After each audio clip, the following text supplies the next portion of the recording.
Good morning. সকালে উঠে দেখি বৃষ্টি হচ্ছে। তারপর নিচে গিয়ে মা দেখি পরোটা করেছে, তারপর আমি একটু পরোটা তরকারি খেয়ে নিই। তারপরে এই বোতলটায় চোখ পড়ে, যেটা আমি বহুদিন ধরে রেখে দিয়েছিলাম কিছু একটা করবো এর ওপরে, তাই জন্য।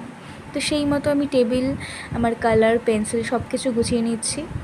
এবার বসে পড়েছি সেটা রং করতে।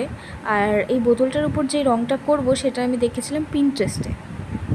তারপর আমি রং তুলি নিয়ে বসে পড়ি। আর আমি পিন্টারেস্টে যে ছবিটা দেখেছিলাম সেটা ছিল গ্লাস কালার দিয়ে করা, আর আমার কাছে গ্লাস কালার ছিল না, তাই আমি করছিলাম এটা অ্যাক্রিলিক কালার দিয়ে। তবে ভাবছিলাম অ্যাক্রিলিক কালার দিয়ে কি সেরকম গ্লাস কালারের মতো দেখতে হবে।